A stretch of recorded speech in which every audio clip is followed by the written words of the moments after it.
Hello everybody and welcome back to my channel and welcome back to another Spooky Sunday video. So in today's video I wanted to read your stories, but I also wanted to add a few glitch in the matrix stories in here because I didn't have enough of your stories for a full video, and I also didn't have enough glitch in the matrix stories for its own video, so I just thought I would combine them into one. So that is what today's video is going to be. So without further ado, let's get on into today's video and I hope you all like it. So the first story is from my email. Here is the email if you ever want to send me a spooky story. It can be about paranormal experiences, it can be experiences you've had with scary people, it can be about S-walkers, it can literally be about anything at all, as long as it's spooky and scary. And you can email me on this account. If you want to be anonymous, you can be anonymous as well, just let me know. But this first story is from Finn Hastings and it says, so I was camping with my friends and we thought we saw strange black figures. At one point we went on a walk late at night that led to an open field. Along that field I saw something tall and black slowly walking along the edge of this field. The next day it started raining and we still noticed figures. Me and my friends were joking around, so I started saying S-walker. You know, I'm not going to say the word, so S-walker. As soon as I said it, the rain became much harder. Another thing was we kept on seeing deer walking abnormally near us. Also, 3 random dogs had slowly entered our camp. They looked around for a while and then left slowly. Late at night, we heard strange animal noises around the area as well as footsteps. So yeah,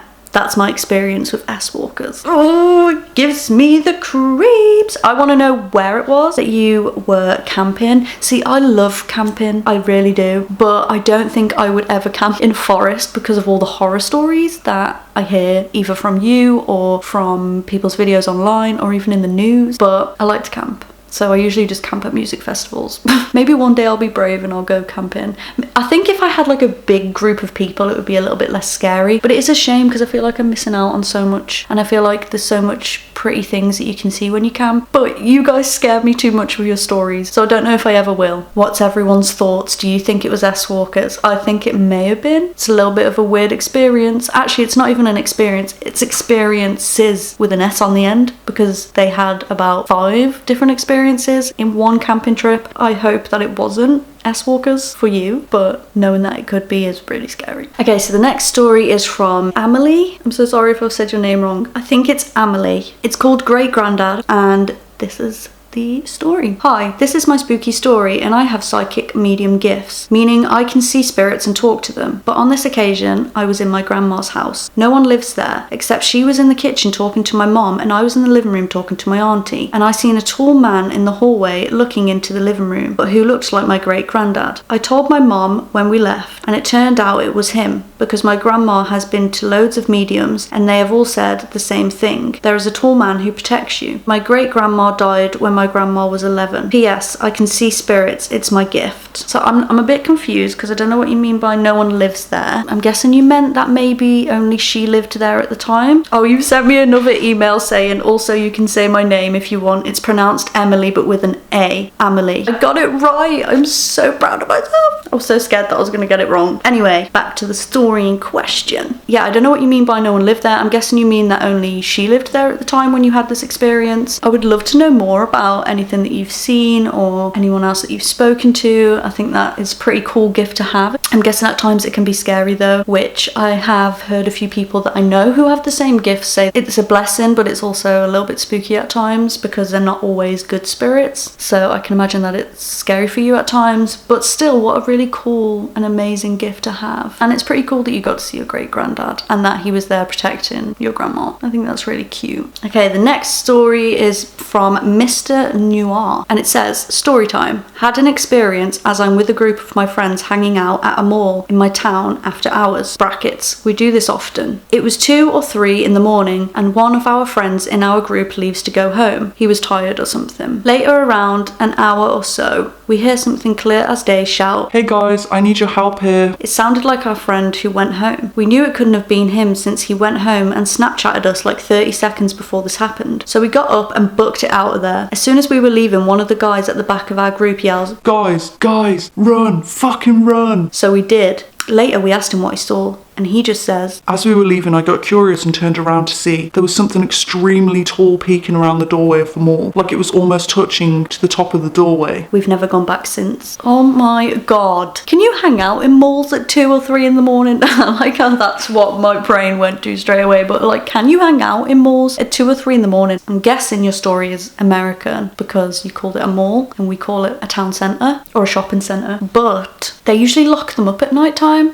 I mean, some people have accidentally been locked in them or have been locked in them on purpose for like YouTube videos, but usually you can't just hang out in them. So do they just leave them open all night? That is crazy. Also freaking spooky. I'm guessing you thought that it was an S-walker. From the comments that I get from people all the time, it's usually in the countryside rather than in the city or in a town. So I'm now even more scared knowing that they can come to cities and towns. I know there's going to be someone in the comments taking the mick out of me like you always do, but I actually am so grateful for all your comments because I feel like I've learned so much, and I feel like at times I've been very clueless when it comes to S-walkers. So I appreciate all the people in the comments that know about S-walkers educating me on it, and also educating anybody else that doesn't know anything about it, because I feel like I've learned a lot from doing these videos from all of you. But what a scary story. I think I'd react in the same way. I'd be like, fucking run now, get out. Okay, we're gonna move on to some glitches in the Matrix stories. These are from a website that, again, I will have linked in the description in case you want to go and read more of them. There's loads on there. But the first one is called Ice Cream Stain, and it said, "I spilled chocolate ice cream on my leg. I wiped it off and there was still a pale brown stain in the shape of the ice cream splotch. I told my mother, who said it was a birthmark. I will swear under oath that never before that moment did I have a birthmark there." Can you actually imagine? Do you know, something like this happened to me as well? Oh, this is such a weird story. But when I was younger, I always wanted like a beauty mark by my belly button. I just thought it looked really pretty. And I think when I was like 12 or so, I remember saying, I wish I just had it, and I willed it, like I wanted it so bad. And then a few weeks later, I woke up and I had a beauty mark by my belly button, and it's still there right now. And I swear to God, like I swear on everything, I didn't have this beauty mark on my stomach beforehand, because obviously why would I want one so bad if I already had one? And then it was just there one day, and it just freaks me out even thinking about it. So I kind of relate to this ice cream birthmark story. God, I haven't thought about that in so long. It's so weird. Oh my God. The next one says, "I found a photograph that defies the law of reality. I went to camp when I was around 12-ish. Took one of those disposable film cameras with me. Cell phones were still in flip phone phase and I didn't have one. I took a picture of 2 people that I made friends with there. One of them appears in the photo twice in 2 different poses entirely. Still weirds me out when I come across that photo." When I heard this one, I thought, maybe it could just be something wrong with the disposable camera. Obviously, if you've ever had a disposable camera, you can take pictures and sometimes they end up weird. But I feel like it would be more of a blur on the photo or a smudge or something rather than the same person appearing twice in 2 different poses. So I just thought this one was really interesting and I really wanted to share it with you because what the hell? I'd be freaked out. I want to see it. They said they still have the photo. I wish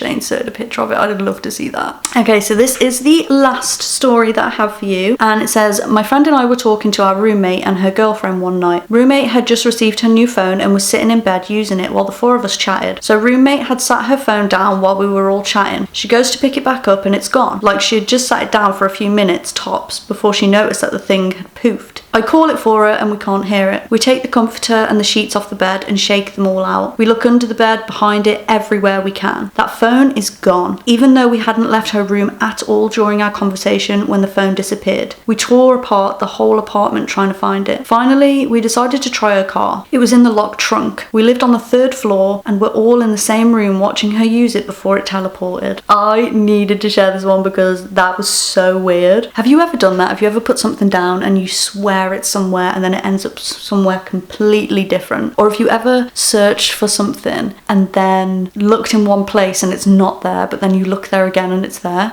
That's what vibes that gives me. My mom was telling me when she last came to visit that she lost these pair of glasses for ages and she was searching everywhere for them for months. Like it took her months to try and look for these glasses. Obviously the first place she's gonna check is her bedside table that has a drawer on it. So obviously she checked there, then they were not in there. She checked there so many times and they were never in there. A few months go by and then she decides to look in there one more time and they were there, placed perfectly on top of everything else. And she was like, what the hell is going on? Because obviously she would understand if they were like under stuff or whatever, and that's maybe how she missed it, but they were placed perfectly on top of everything, so she could just open the drawer and they were right there, but they were never there every single time she searched. And that's what this story reminded me of, all these other stories that I have, which is just crazy. But I don't know, I believe in alternate realities and stuff like that, so maybe it could be connected to that. But yeah, that is the end of today's video. I hope you all liked it. Thank you to everybody that sent me in a story. I really love reading them and I really appreciate you taking time out of your day to send them to me. If you like the video, please remember to subscribe. Please remember to give it a big thumbs up, and until next time, I will see you all soon. Peace.